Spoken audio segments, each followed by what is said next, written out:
महाराज म्हटले कोणी केलं भजन? आनंदात कोणी करीन? आनंदात अगदी अडचणीच्या टायमात एक जणीनं भजन केलं. एक जणीनं रजस्वला अवस्थेत आहे. त्या दुर्योधनानं आदेश दुःशासन या उस दासी को खींच कर लाव सभा में. तिचं नाव द्रौपदी.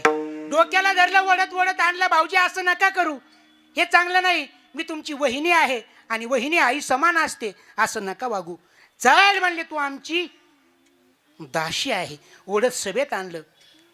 एक एकाचे मनोव्यापारे हे विश्वाची होय संहारे. असे एका चढी एक तिथं बसलेले होते महाराज. भीष्माचार्य, कृपाचार्य, द्रोणाचार्य. पण महाराज एक सुद्धा तिला हे थांबवा असं म्हणत नव्हते, कारण तिने अन्न कुणाचं खाल्लं होतं? दुर्योधनाचं. महाराज समोर आले आणि समोर आल्याच्या नंतर पाची नवऱ्याकडे पाहिलं. किती? 5 पांडव. मालक याच्यातून मला वाचवा. त्यांनी माना खाली घातल्या. भीष्माचार्य, द्रोणाचार्य, कृपाचार्य, तुम्ही म्हणल्याच्या नंतर हे थांबन, हे घाणेरडं राजकारण थांबन, तुम्ही बोला. त्यांनी खाली माना घातल्या. अहो सासरे म्हणजे वडिलाच्या ठिकाणी असतात. धृतराष्ट्र महाराज, तुम्ही आमचे मालक आहात, तुम्ही हे थांबवा. त्यांनी खाली मान घातली. आता या सभेत तिला वाचविला असं कोणी राहिलं? असं कोणीच राहिलं नाही. आणि मग तिने एकच चालू केलं.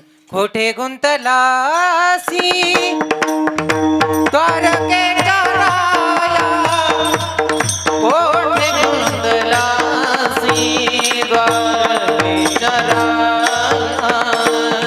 कोठे गुंतलासी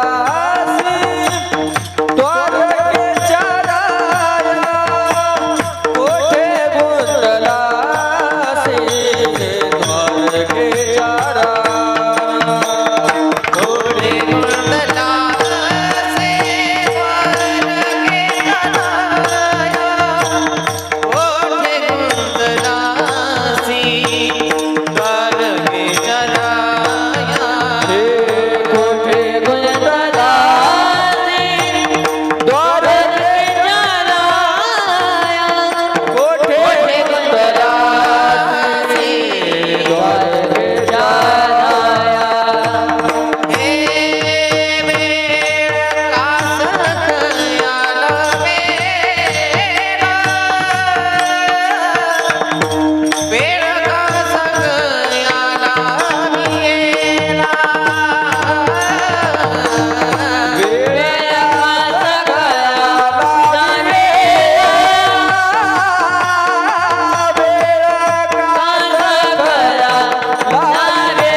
आवाज दिलेला आहे. जगाचा मालक तिकडून निघाला, जवळ आला, पण तिच्या वस्त्राला, साडीला हात घातला. कुणी?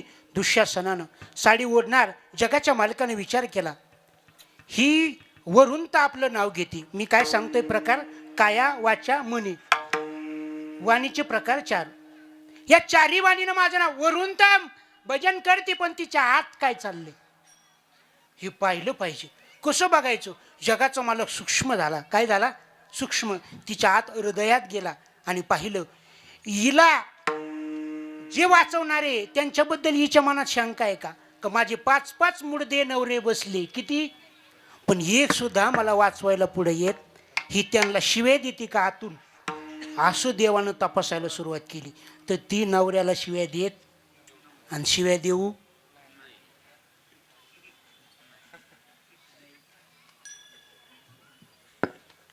नवऱ्याला शिव्या देत नाही, पुढं सरकले. जे भीष्माचार्य, द्रोणाचार्य, कृपाचार्य यांच्या ताकदीनं हे थांबला असतो, पण हे लोक थांबवत नाही म्हणून ही यांच्या नावानं बुट मोडती का? हे आत जाऊन पाहिलं पाहिजे.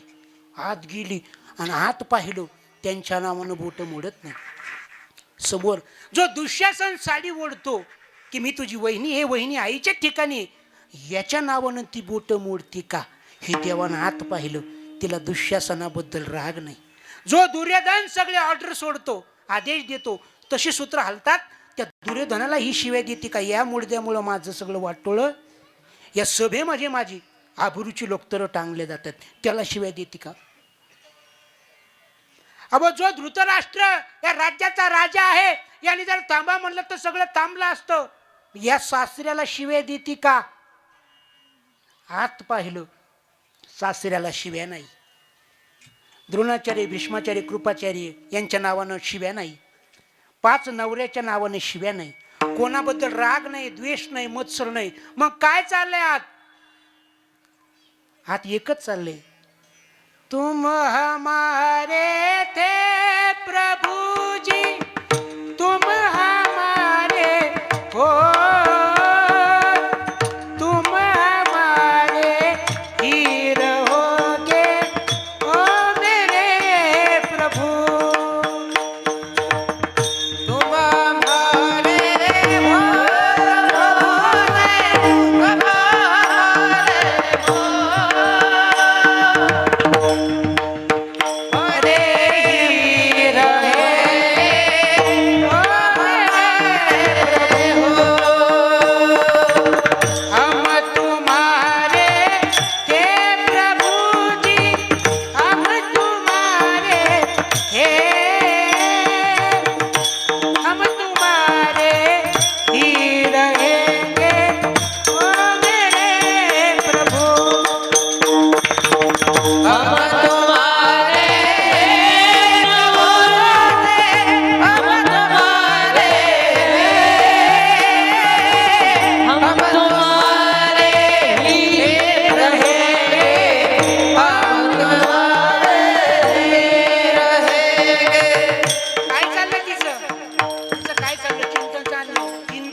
कृष्ण कृष्ण कृष्ण कृष्ण कृष्ण चक्रधारी, कृष्ण कृष्ण कृष्ण कृष्ण कृष्ण चक्रधारी, धाव लवकरी आता धाव लवकरी, हे धाव लवकरी आता धाव लवकरी, धाव लवकरे आता धाव लवकरे, धाव लवकरे आता धाव लवकरे. तिचं भजन चाललं. तीन बाण के धारी, तीनों बाण चलाओ ना, मुश्किल में दास तेरा अब बोलो. तीन बाण के धारी, तीनों बाण चलाओ ना.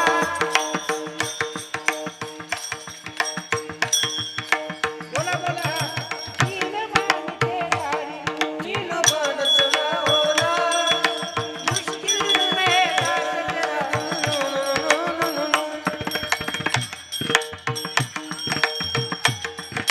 हरे हरे के हरे के सहारे बाबा, हो डाली हरे के सहारे बाबा, हर हर बोला. तीन बाण के धारी, तीन बाण चलाओ ना, मुश्किलों में दास तेरा भजन. कृष्ण मूर्ती होय गे, कळ आली सोय गे, कृष्ण मूर्ती होय गे, कळ आली सोय गे. प्राणाचाही प्राण पाहत, सुख सांगू काय गे, कृष्ण मूर्ती होय गे, कळ आली सोय गे, कृष्ण मूर्ती होय गे. जगाच्या मालकाचा दावा चालला आणि जगाच्या मालकानं आत पाहिलं, हिला आतून सुद्धा कुणाचं नाव घेती? कृष्ण कृष्ण कृष्ण कृष्ण कृष्ण चक्रधारी धाव लवकरी. माझंच नाव घेते हातून, परा पश्यंती मध्यमा, या तिन्ही वाणीनं माझं नाव घेते. आणि बाहेरून जर पाहिलं तर डोळे लावलेले आणि साडीला हात नाहीये. मग हात कुठे? हात जुळलेले देवाच्या नावानं. आणि महाराज काही क्षणात तिच्या अंगावरची साडी निघणार आहे आणि माझ्या भक्तातली सगळ्यात महत्वाची भक्त माझं नाव घेते आणि मी तिला वस्त्र पुरवू शकणार नाही. विचार केला, विचार. आता मी हिला साड्या पुरवणार. काय पुरवणार? साड्या. पण विचार केला, महिला मंडळी तुमच्यावरच घेतो मी. आपल्याकडे पाहुणी बघायला आली, भेटायला आली, हळद कुंकू लावलं, तिला काय दिलं? मग साडी घडी घालून दिली का? निसुन्नीक. देवानं विचार केला, हिला जर घडी घालून दिली, नवी कोरी पेटी पॅक, तर ही नेसन कधी? हात वडायला टपूनच बसलाय ना. मग आता हिला घडी घातलेली साडी द्यायची नाही. मग काय करायचं? महाराज जगाचा मालक स्वतः वस्त्रावतार झाला आणि हा माईक आहे. या माईक भोवती जसं महाराज वायर फिरतो तसं या द्रौपदी भोवती जगाचा मालक लुगडं झाला, लुगडं, आणि तिच्या भोवती फिरू लागला. हो, काय ताकद असून माझ्या द्रौपदीची. लक्षात येतं? हो वस्त्र हरणे वस्त्रे, कैसी झाली माऊली, कैसी झाली माऊली. लक्षात येतं? जगाचा मालक लुगडं झाला. काय झाला? अब अशी एक नंबरी लुगडं निघायला लागलं ना महाराज. त्या असं वस्त्र का एक त्यानं हात लावला तो म्हणायचा रे कुठल्या कंपनीत बनलेला असून, काय सूत आहे याचं, काय सुगंध आहे याला, आणि काय क्वालिटीचं लुगडे. ते लुगडे पाहण्यातच दंग झालं. आणि लुगडे वाढता वाढता महाराज हजारो लुगडे ते निवडले. त्याला दम लागला, फेस आला, पण लुगडे काही संपत. ही ताकद कशाची महिला मंडळ? ही केलेली स्त्रीच्या भजनाची ताकद ही का जगाचा मालक स्वतः वस्त्र होतो आणि तिच्या भोवती फिरतो. लक्षात येतं माझं बोलणं? जगाचा मालकानं वस्त्र अवतार घेतला आणि तिच्या भोवती फिरले. मला एकच सांगायचं, द्रौपदीनं जगाच्या मालकाने तिच्या भोवती लुगडं बनवून फिरावं याच्या करता कोणची नगरपालिका कोणची जिल्हा परिषद जिंकली होती? काय केलं तिनं? अहो तिनं काय केलं? जगाच्या मालकाचं नाव रात्रंदिवस घेतलं. अभंगाचं दुसरं चरण.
हे सर्व